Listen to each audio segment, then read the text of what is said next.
Okay. Okay. Looks like we are good. All right. Welcome, everybody, to episode 25 of Afterlife Apologetics. Today I'm joined by my awesome co host, Dr. J. Steve Miller. And we were just having a good time talking a little bit about holidays, but of course, getting back into the episode. I know we've been gone for a few weeks, guys, but as usual, Steve and I both have busy lives, so we want to prioritize taking care of some of those things that are very important. But when we have the chance, we're definitely getting back on here to give you guys more great information around afterlife apologetics. Steve has mentioned that he has a very close topic to his heart that he wants to talk about, and it's centered around the support, how pastors, nurses can better respond and interact with these experiences. And notably, I'll speak to this that this is oftentimes mentioned in the literature, which is people do feel extremely alienated after having one of these experiences. And it often takes a long period of time, up to 5 to 7 years, for them to really kind of make sense of the experience and then reassociate themselves with the life that they have here and now in the earthly realm. And so you can imagine for a moment as an empathetic being looking kind of at their perspective how seeing this transformative experience that completely changes the way you look at reality would really impact you. And then to top all that off, you don't really have like a support group or someone you can necessarily talk to about it. And you probably would think either the medical professionals would be familiar with it because they probably encounter it often, or the pastoral people, spiritual people in general, would be familiar with it as they would expect that to be the occurrence on the other side. And yet, oftentimes, we find that the response these people get, unfortunately, is incredibly negative. And so I'm sure we'll speak to that to some degree today. Or maybe it's just the effect. I don't know. I guess I'd have to ask Steve, you know, Steve, in your experience, do you find that I know it's mentioned often in literature, people being like, people thought I was crazy, or I was worried about people thinking I was crazy. Do you feel like it's in general kind of the general population responds negatively, or is it more just kind of like, I don't know what the effect would be, but essentially maybe I'm just focused on that and it's actually a lot more balanced of positive and negative responses to the experiences.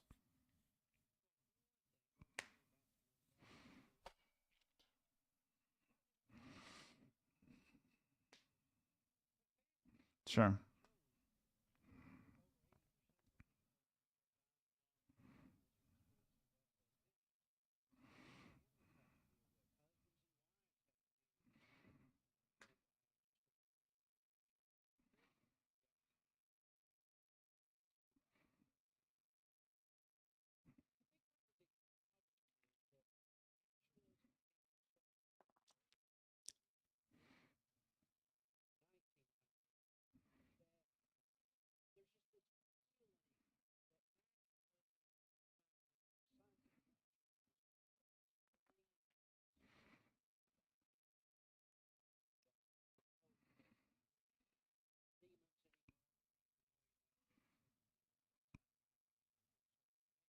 Hmm.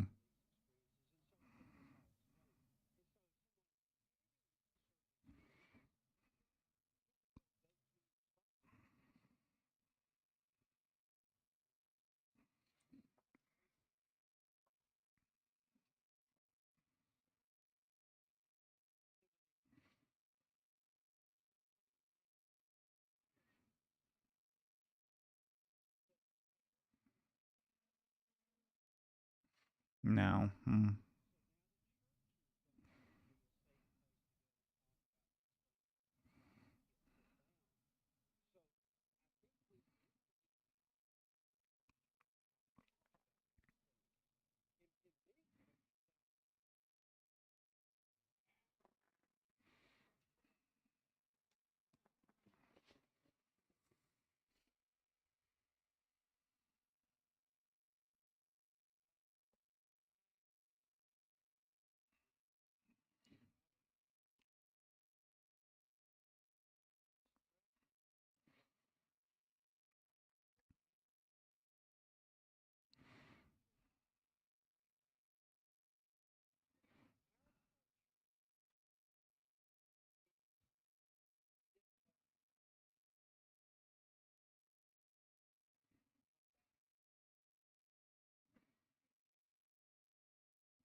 Yeah.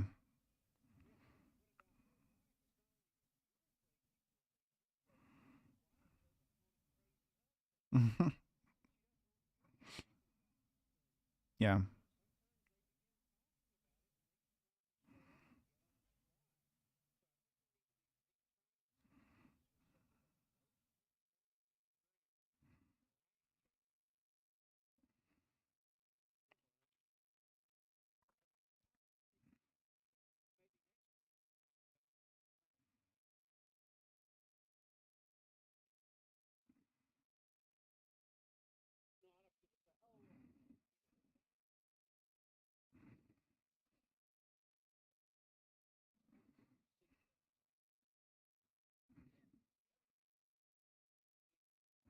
Yeah. It's kind of a curse. Yeah. Mm.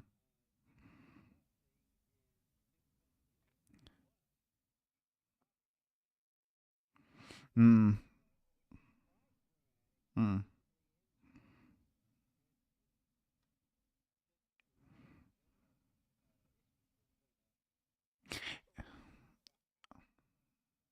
Well, yeah, I wanted to comment that it reminds me of the old adage, knowledge is a curse in that sense. So you would have that knowledge and then feel suddenly like now, and you see this reflected in the personal testimony of them, where they'll come back from that experience and just be like, I want to go back. I don't want to be here. I don't want to stay on the earthly side of things. And in that sense, it can be a curse. And especially like you said, Howard Storm's story comes to mind, and he was one of the ones they focused on in After Death, the film. Which, by the way, if you guys haven't seen it yet, definitely see it. I think it's going to be streaming on the app here soon, the Angel Studios app. But they focus in on how, like you mentioned, he comes back and his whole reality, the values he has of what this life is, completely changes, and that alienates his wife, and then she in effect kind of turns the kids against him. So he had everything to lose by sharing that story, and he did. He lost everything essentially.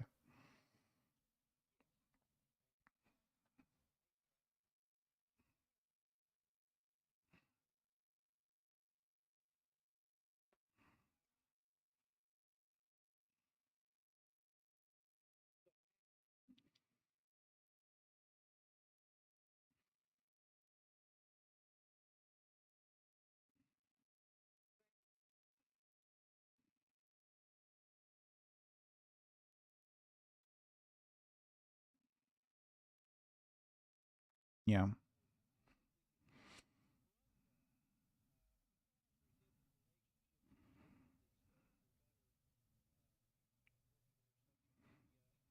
Mm, sure.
Mm-hmm.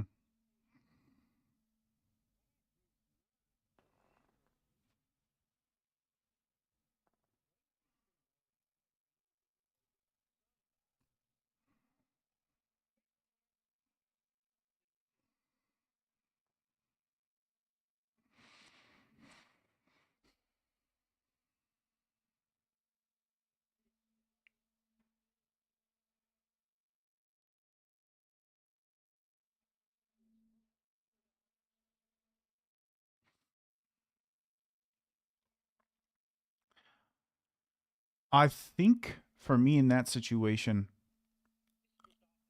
sure, I would want I would want them to kind of empathetically explore the experience with me as I imagine I'm trying to make sense of it. And it's kind of like, even with traumatic events in life, you have a traumatic event, and then when you're kind of venting about that, it seems almost like you're processing it as you vent it out, kind of making sense of what happened and putting the pieces where they may.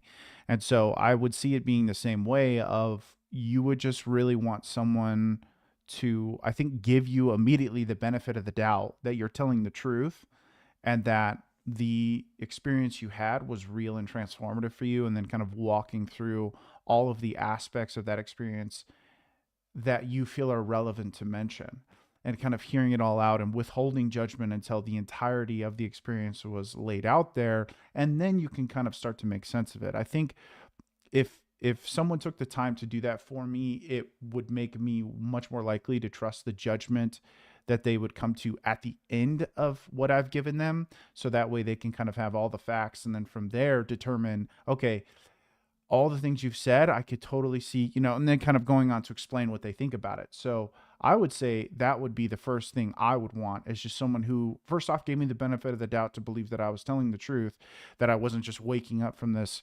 medical, you know, more or less a comatose state.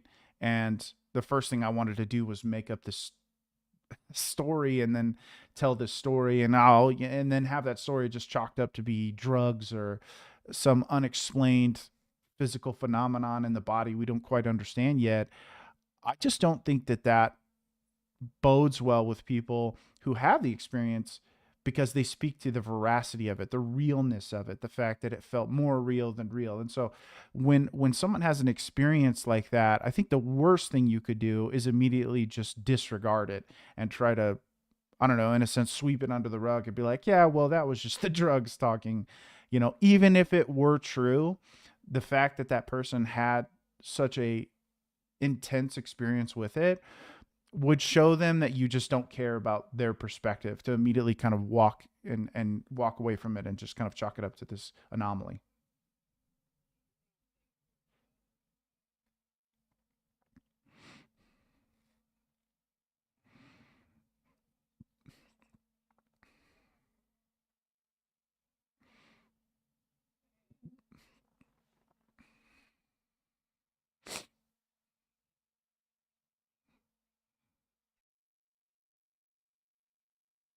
Oh my gosh. Yeah.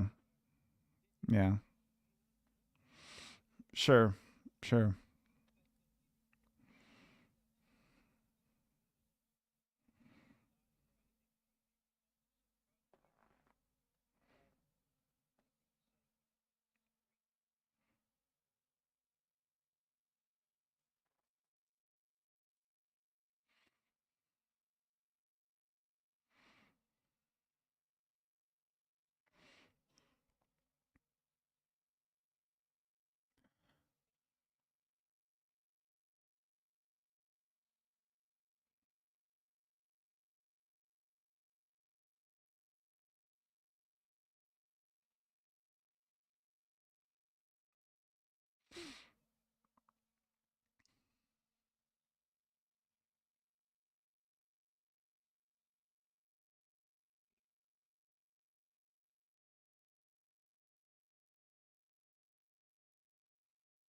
Yeah.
Mm.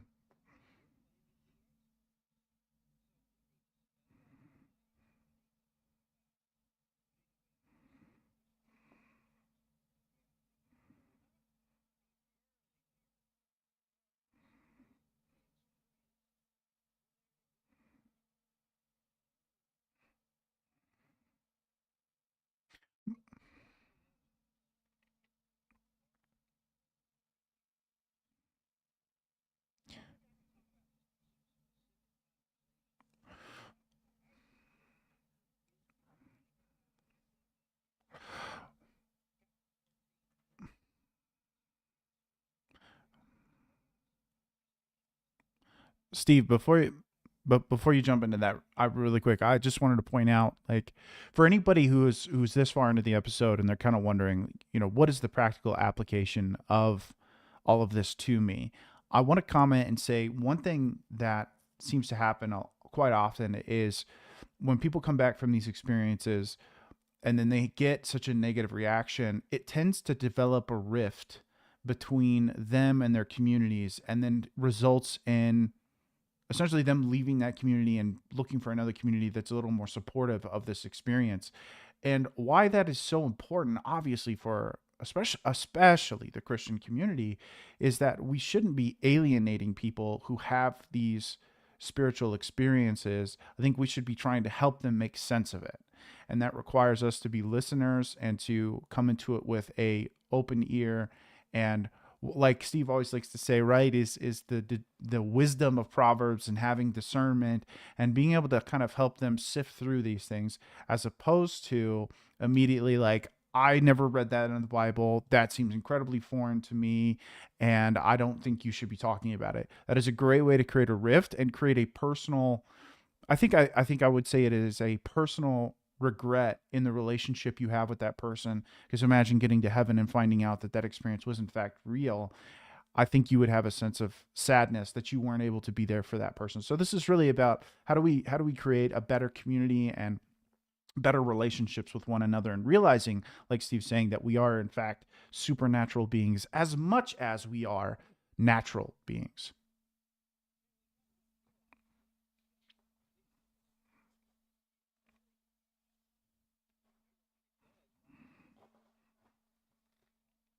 Yeah, exactly.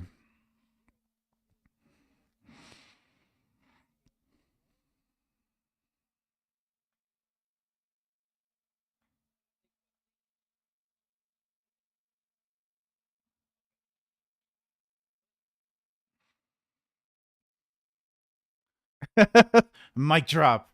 Mic drop. Yeah, abortion. Yeah, sure.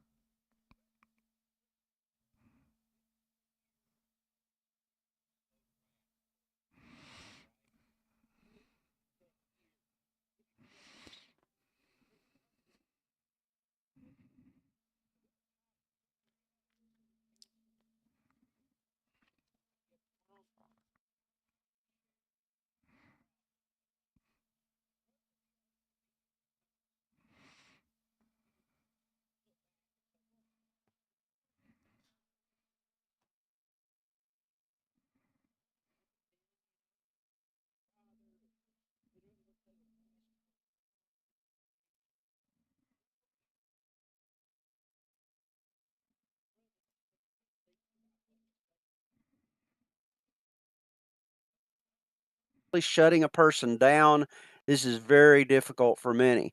And this is why people tend to say, well, you've been through a lot and that morphine can really throw you for a loop. And they don't want to listen. They want to move on to the next patient. So you might say something like this quote, wow, thanks. So let's say somebody tells you about their experience.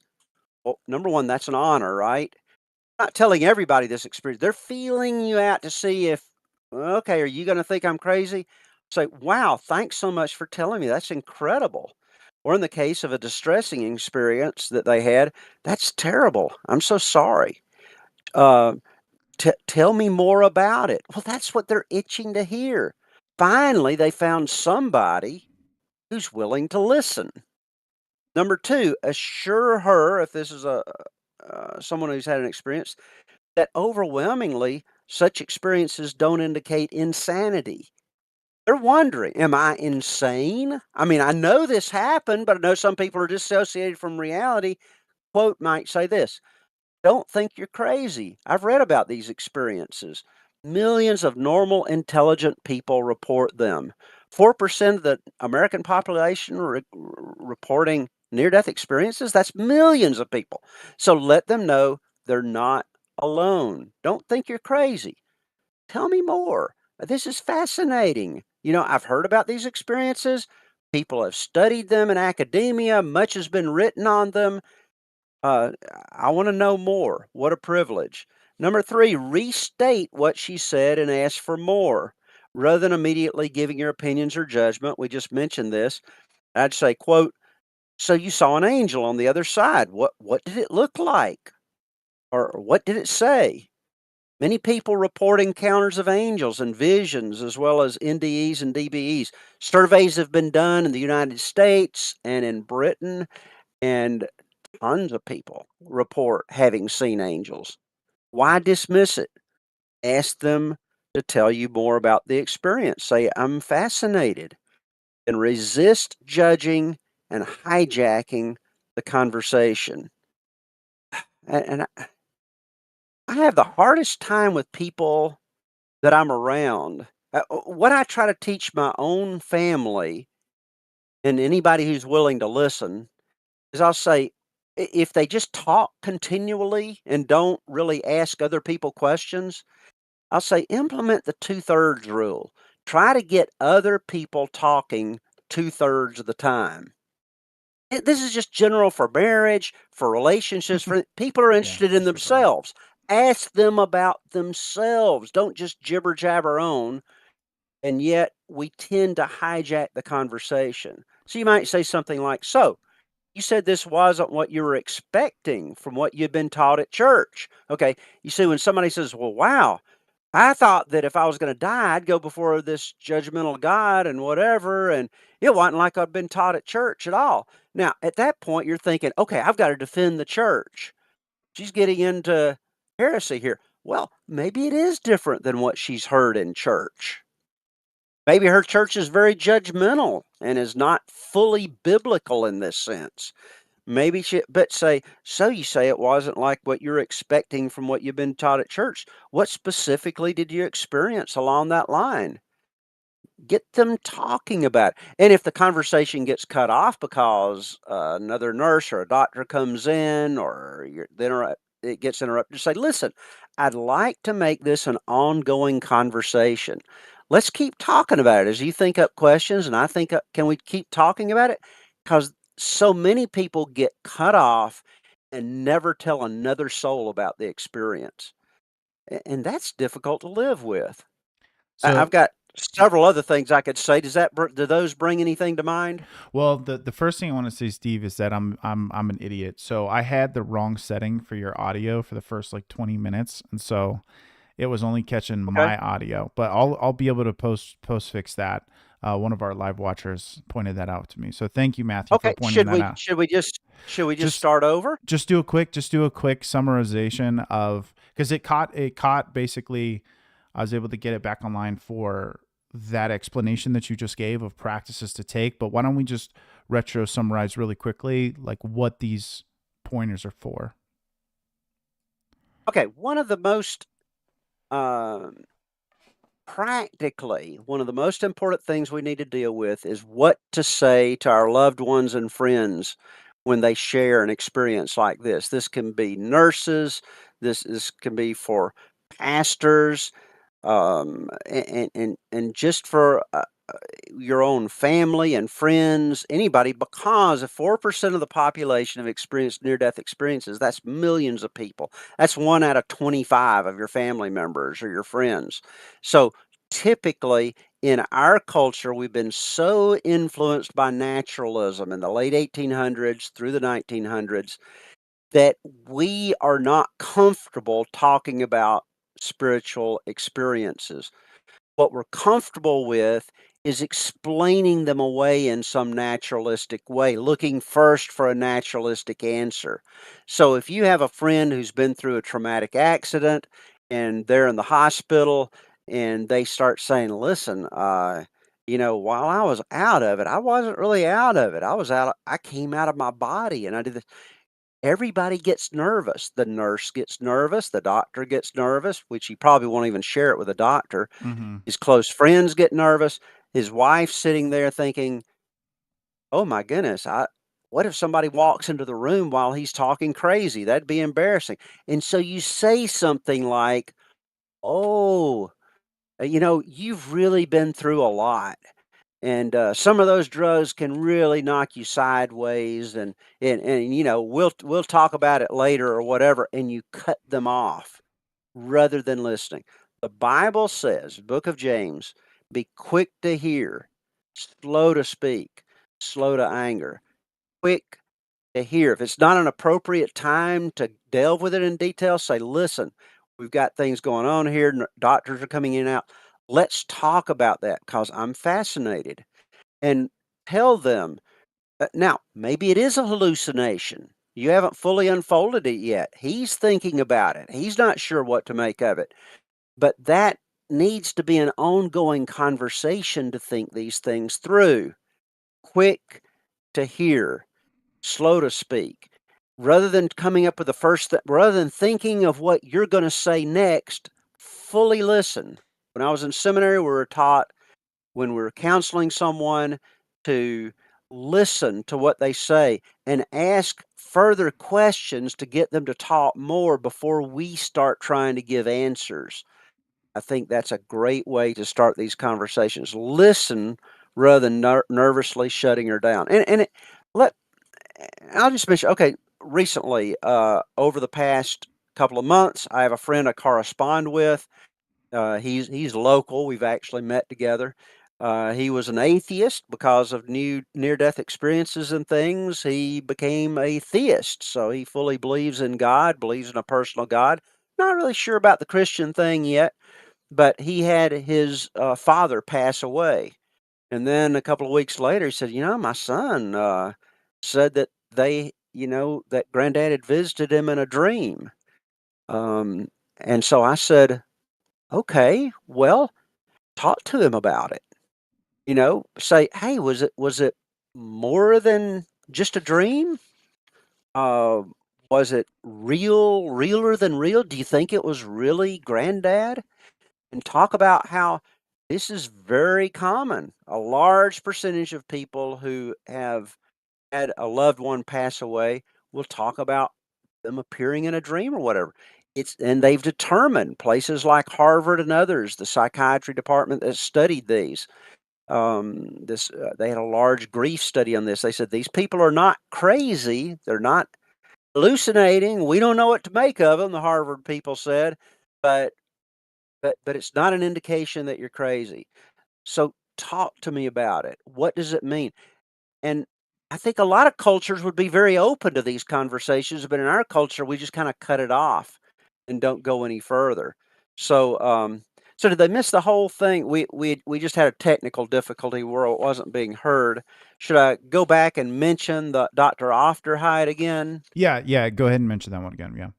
Okay, so we were thinking probably a good overview passage to think about is the golden rule: do unto others as you would have them do unto you. Um, Taught in the New Testament, that's a very good general ethic place to start. Do unto others. And so I asked Charlie at that point, and you may have heard him if we keep that part of the video. I said, "Hey, what if you had had an experience like this? What would you want others? How would you want others to respond to you?" And he was saying, "Gosh, I'd want somebody that I could talk to. I'd want them to listen to me and not Yeah. brush me off. Give the benefit of the I doubt. want I Yeah. want to." And you said you like people, and I'm the same way. I want my wife to help me process things, Mm-hmm. just to be able to say it and think about it as I'm saying it and talk about it, and then you can discern, okay, was this a hallucination or was it Mm-hmm. a near death experience? What are we talking about here? And take it seriously. So I gave the example of on a scientific society meeting. This was November 2019, sponsored by the New York Academy of Sciences. There was a conference on what happens when people die, and there was a panel moderated by Sam Parnia, who's a medical doctor, has a PhD as well, associate professor at New York University. He asked about halfway through this panel on death and trying to understand death in today's world, where we are scientifically with understanding it. He asked Dr. Afterlife, who is a professor of emergency medicine. He said, "Now you've had an experience where someone died and had a real big experience, apparently when they were experiencing clinical death. What happened?" And so Dr. Afterlife said, "Yeah, I was a resident. It was my first day. There was supposed to be somebody there supervising me, but they said, 'Hey, I'm just going to go take a nap somewhere. You can handle it.' And the worst possible thing happened. Somebody flatlined, and the guy kept flatlining during the night, but he was able to stabilize him. And months later, he admitted to Dr. Afterlife. He said, 'You know, when I had that experience, when I was experiencing clinical death and I didn't know what was going on around me, I was totally conscious on the other side. And I know what you were thinking. You were feeling, instead of thinking of me, you were feeling sorry for yourself that you'd been left alone to take care of this patient. And then you ate my meal because you thought I wouldn't be able to eat it. And I also heard what was going on in this conversation. Now, Dr. Afterlife, he wasn't familiar with these experiences, totally threw him for a loop. So he said, "Well, did you talk to your pastor about it?" And he said, "Well, yeah, I told my pastor, and he just said, that's not in the Bible." And he walked out and slammed the door. And then Dr. Afterlife said, "Well, I'll talk to a psychiatrist." So he called the psychiatrist. The psychiatrist cut him off halfway through the conversation, said, "This is crazy," and hung up on him. And so you've got your greatest spiritual advisor, your greatest medical advisor, the psychiatrist in this case, both shutting you down. What I'm saying is this is very, very unbiblical, and it's just mean. And I mentioned that Dr. Allison, who teaches at Princeton, he went into studying philosophy and religion because of a visionary experience he had when he was, I believe, 18 years old or 19 years old. And he says at the end of his book, he said, he said, if pastors who are supposed to be experts in religion, if they have nothing significant to say about people's most important religious experiences that are often life-changing and have to do with God, if we have nothing important to say, we're irrelevant. And he hits us pretty hard with it. So we need to get curious enough scientifically, and we need to be empathetic enough religiously to talk to these people.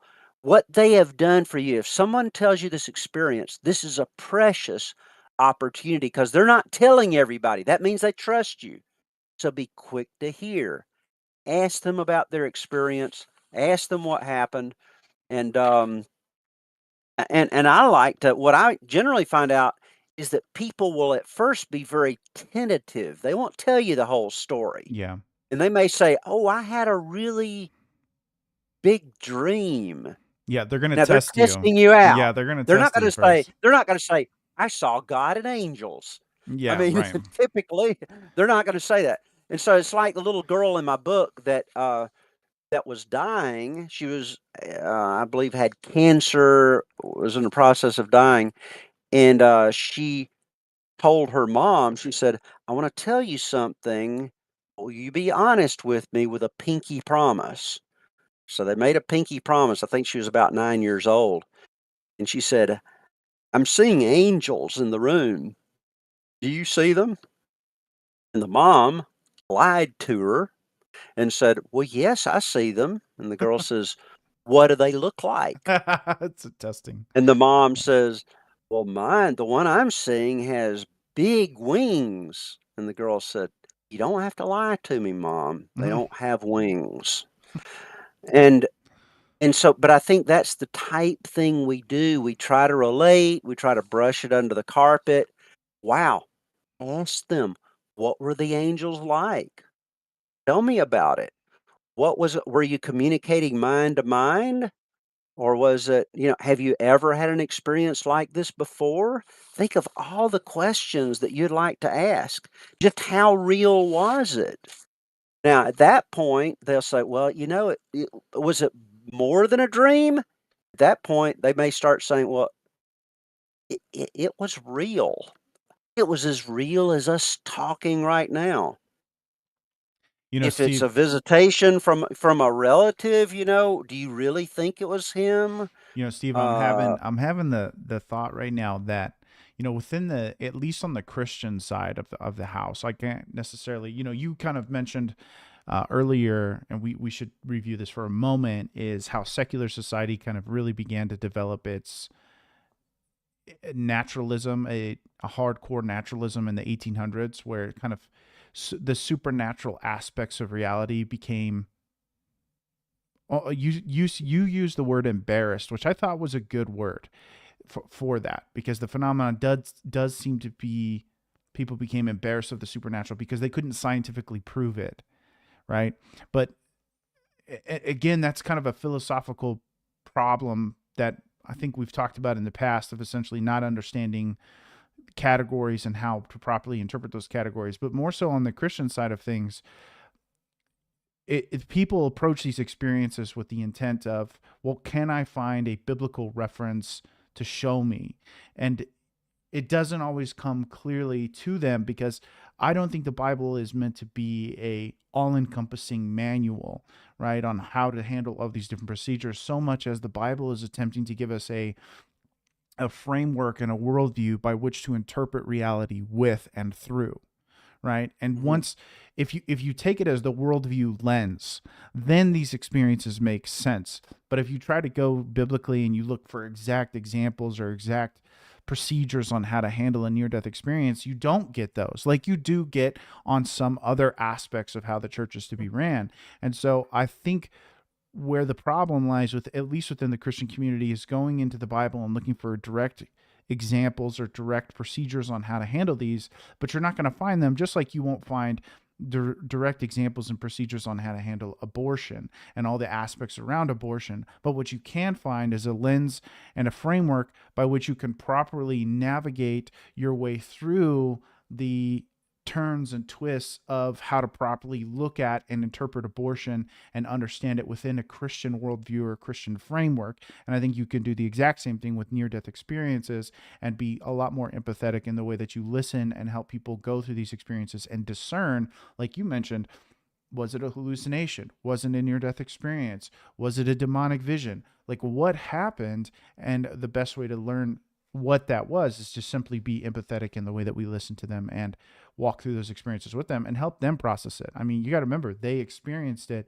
They're just telling you what they experienced. It's not like they engineered the experience and now they're trying to manipulate people, which unfortunately seems to be the perspective some think that these people are taking with it. Yes, and I would qualify a little bit what you said. Just because the Bible doesn't talk about, well, the Bible doesn't use the terms deathbed experience and near-death Yeah, experiences, sure.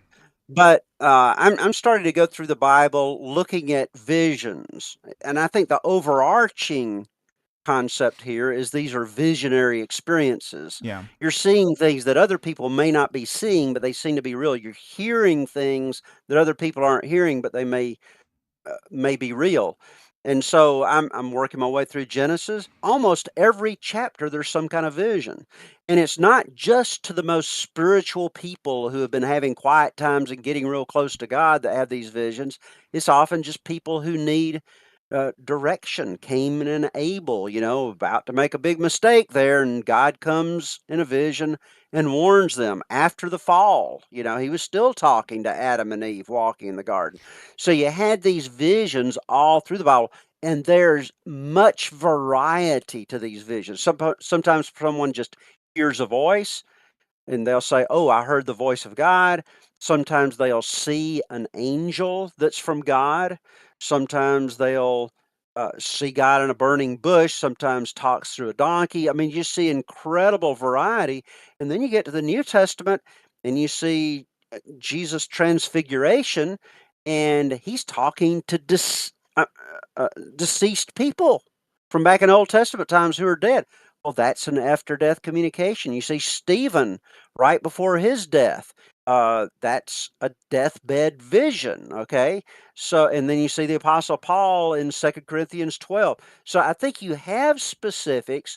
You just don't have these specific types of visions dealt with in an exclusive way in the Bible with the hints on how do you deal with people this way. And Yeah. there we have to just use the general biblical principles and think quick to hear, slow to speak, slow to wrath, right? So, Steve, do you think that like all of those, I don't even know what to technically call them, but I guess, we'll stick with the word vision. I guess my question to you is like, how would you define a vision? Because I think for a lot of people, let me tell you why I think this question is relevant, and then I want to get your answer on it, which is if you're saying I had a vision, okay, you had a vision, but what's the difference between, say, like a biblical vision and somebody doing DMT and having a vision and DMT? Like, you can you see where that kind of would start to get murky of, Mhm. well, I had a vision too and I had a vision. It's like, well, how do we start to qualify what visions we take seriously and then what visions do we chalk up to you were hallucinating? It's like that's what a hallucination is it's a somebody had a vision of something, right? But we wouldn't say that's Mhm. real, but we would say that um, the talking donkey or angels coming down, and Elijah seeing angels on the footsteps to heaven. We would say those visions are real visions versus we would say these hallucinations aren't, right? And so it's like, how do we navigate those waters? And you may not have the answer. I'm just curious because it kind of emerges naturally from this conversation. And ultimately, it leads back to our central topic, which is people don't take these visions seriously because they do think that they're just made up hallucinatory events. So it's like, how do we delineate between those? Do you have any pointers on that?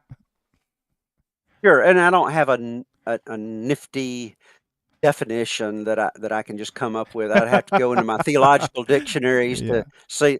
But I think they're very much real experiences that are outside of our normal physical experience with this world. And it could be, and it's empirical. It's a voice that you hear, or it's an angel or burning bush that you actually see. It's not just a feeling. You see, people, it seems to me when I hear preachers talk about God's leadership, they'll talk about kind of getting in touch with your feelings and what God's saying to you, discerning that still small voice. But these visions are not, you had a weird dream and you're trying to Make interpret it sense of in it. some way. I think after studying these experiences, when people had dreams that they needed interpreted in the Bible, I think it was more than a dream from the beginning Hmm. because they woke up not saying, boy, this is a weird dream, or that they didn't necessarily think all dreams were communicative, but for some reason, this dream was special. And Hmm. I think it was one of those realer than real things that you couldn't doubt. And so somebody like Abraham was willing to stake his whole future on that because he talked to God. God came to him, talked to him, and said, I'm going to make you a great nation, but you need to leave home. Hmm. And it had apologetic value for those he was with because, I mean, even back then, people knew that there were crazy people around who talked about visions all the time. Apparently, Abraham was a trustworthy guy, level headed guy. He didn't continually talk about crazy things that God was telling him or whatever. And so when this happened, they thought, hey, if Abraham says this happened, we're going to follow him in this. So I think typically they had apologetic value to people outside of themselves, like family and friends. When they said it, people took them seriously. Not like the 1900s, where we kind of whooshed these things under the rug, said that was for another time. These things don't really happen anymore. Absolutely, they keep happening. And we've just, the thing about near death and deathbed experiences is that this type of vision happens so commonly that we can quantify them, and we can say 4% of the population have them. And for crisis apparitions, we can look at them and say, wow, when you look at those all together, that's way beyond chance to be able to say that somebody knew of somebody's death from a far off place. If it just happened once or twice, but this type of thing happens so much, we could quantify it and use it for apologetics. So those are some parameters on visions, but we do have to distinguish them from false visions because Satan is a great imitator, and you can have an attack by the enemy, and the enemy's telling you, oh, there is no God, your knife is not real. Well, you don't believe everything you hear in a visionary experience because we believe there are malevolent as well as benevolent forces on the other side. And we know there are hallucinations that Hmm. people have.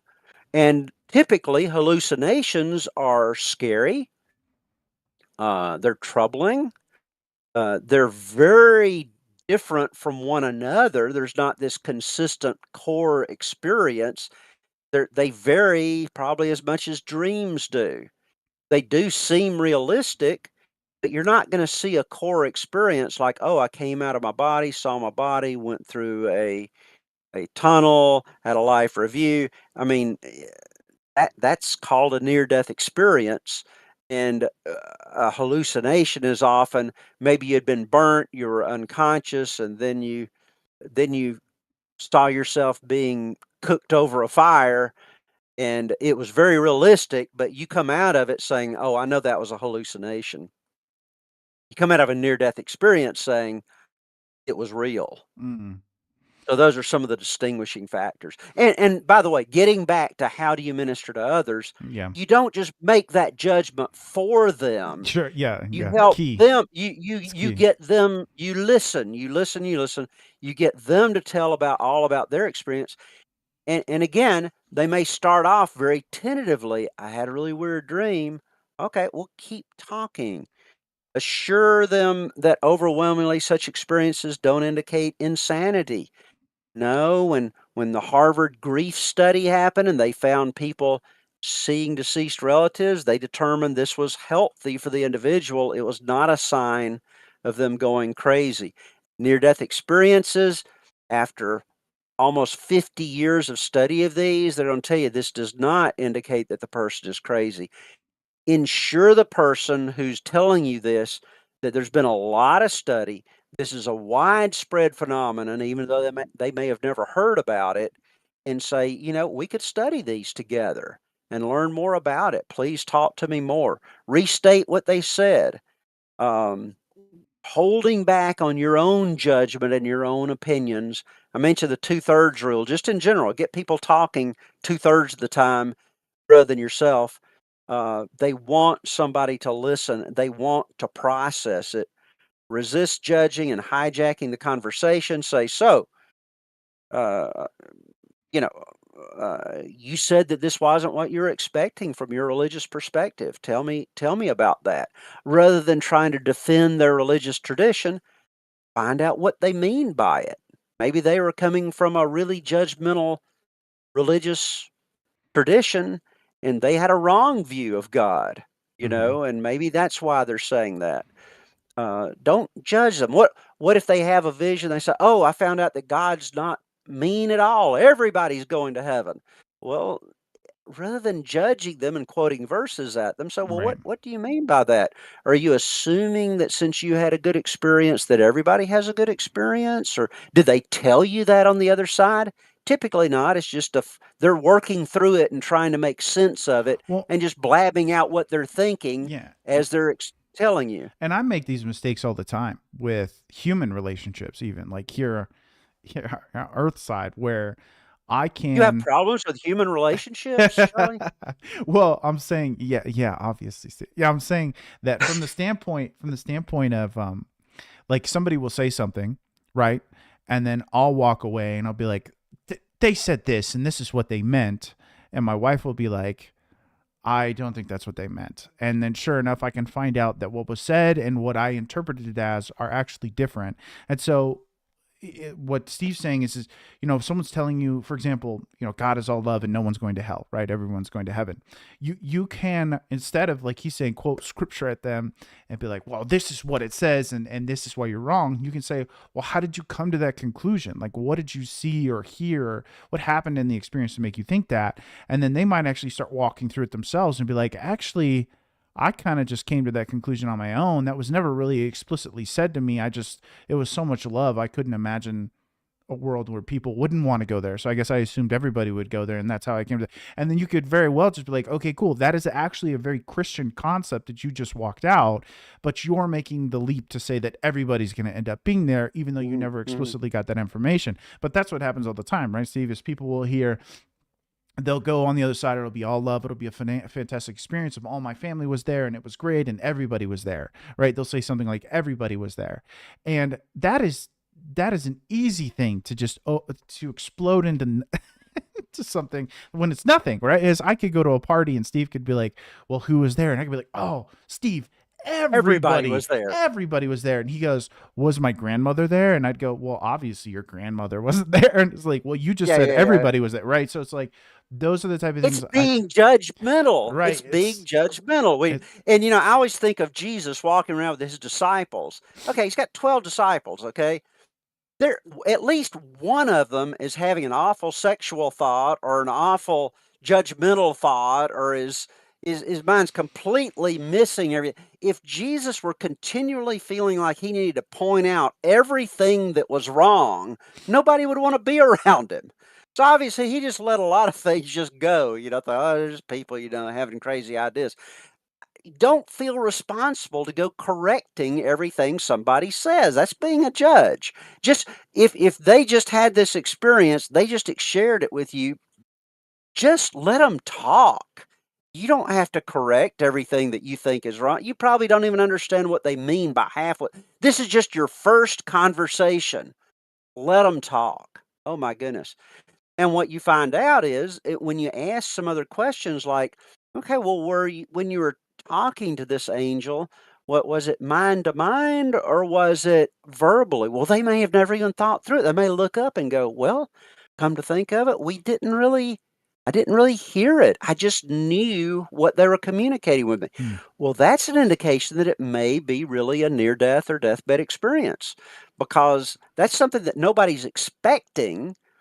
And in our typical dreams, people are just talking. You're not reading minds.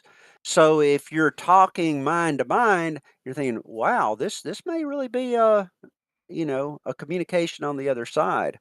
So ask perceptive questions, be curious like a scientist, be empathetic like Jesus, help them and process it. do unto others, help them process. Resist making authoritative pronouncements. I mentioned that. Keep it conversational and open and relaxed and loving in tone rather than preachy or cold. Oh my goodness, I don't know why so many Christians come across preachy and cold about things that they don't really know anything about. I was just reading in Philippians 1 talking about depth of discernment about things, discerning the things between things that differ, discerning the best. A lot of the people who attack Christians, who attack near-death experiences, are not dealing with depth of discernment or knowledge. Typically, from what I see, they've not even read the studies on near-death experiences. They've read some high-profile Christians say these are either hallucinations or of the devil, and they believed them, or they read one popular book and think they're a know-it-all, but there's no depth of discernment there. And that's where we're wanting to go as we mature as Christians. And how do you get depth of discernment? You listen. You listen to what people actually do. And then you keep going back to the Bible and saying, well, wait a minute, have I really thought this thing through? Then you go back to the research and say, maybe I don't even understand near-death experiences. So you might say something like this. Let's keep talking about this. If you're thinking it through and want me to do some research on my part, I'd love to help you in any way, or just be a sounding board for your ideas. And these are things that I say, even though you might consider me an expert on near-death and deathbed experiences, I'm not here to preach to them. I'm still here to learn. And each person I talk to, I learn something from.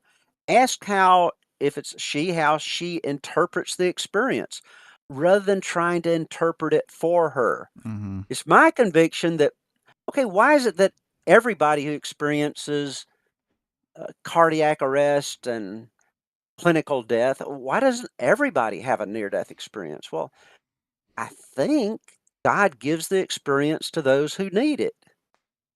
Maybe you needed it for some reason. Maybe you were going through some doubts, or maybe in the future you were going to be going through some doubts and you'd need this experience to hang on to keep from retreating into naturalism or atheism or getting. Maybe you needed an experience with the love of God that could hold you through some future events that are going to happen in your life. But let the person try to interpret it and before you do it. Like, what does this experience mean to you? How does it impact your life? One reason it's good to get them talking, one of my students had been at a sleepover with, I believe it was a relative or a best friend when she was young. She was a child, and she had a vision, and the friend had a similar vision at the same time. It was about death. The next day, her friend died, either drowned or something along that line. All the years, she said, I just wonder, was this given to me so that I could stop it from happening?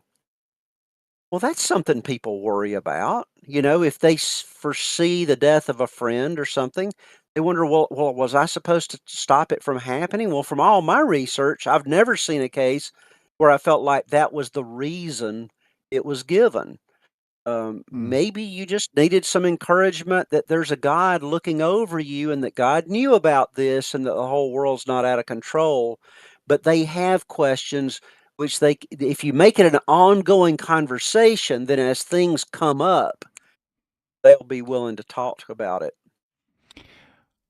Sometimes people draw erroneous conclusions. That's what I was talking about. I'll just mention the last two, especially regarding deathbed visions. Tell her you're very interested and want her to tell you about any further vivid dreams or visions. Now, if somebody's continually having visions, they may be having some psychological problems. Yeah. But if so, they need somebody they can talk to about it rather than just hiding on their own. So you could just say, I love to hear about people's vivid dreams and visions. Please let me know whenever you experience these so that we can discuss them. And I do have a friend who is supposed to be on treatment for schizophrenia and regularly hears from God about all kind of things when they're off their meds. And so you need to be able to discern those things. And you Mm. discern that by having ongoing conversations. Recommend resources that you found helpful. Some books you've read. You might just read my little book on near-death experiences as evidence for the existence of God in heaven. Just kind of introduces you to the research. Lots of good books out there. I'll send you a free PDF if you need it. But it's a good, people love to go deeper in things they're vitally interested in. Since they're vitally interested in their experience and understanding it, try to help them get into good literature rather than letting some cult person explain it from their viewpoint and their worldview. Help them through it. Well, and that's part of our heart for doing this, right, Steve? It's like we're trying to help Christians who maybe have encountered someone who've had an experience like this, and they're just like, I don't know where to begin reading, because you could pick up Proof of Heaven, for example, and think that, for example, that book may be a Christian framework book to read, but there's a lot of things in Proof of Heaven that are not necessarily going to jive up with the rest of like near death experience literature. And so it's nice to have, I'm saying all this to say, it's nice to have Christians who have done the work to go through a lot of the literature and say, hey, here's the general landscape. Here are some safe conclusions for you to come to, but here are the resources by which you can verify the points that I'm making now, as opposed to, hey, I had a near-death experience, and then I read, one book, Proof of Heaven, about somebody else's near-death experience, and then kind of started jumping to conclusions from there. Right. And that's all to say, a part of what we're doing here is to try to minister to people, to help people. And if you want to share about some of your experience under this video, talk about it. Sometimes you just need to share the experience and say, what do you make of it? I've mentioned these videos that I had a negative visionary experience, which I believe was an attack of the enemy when I was studying for the ministry.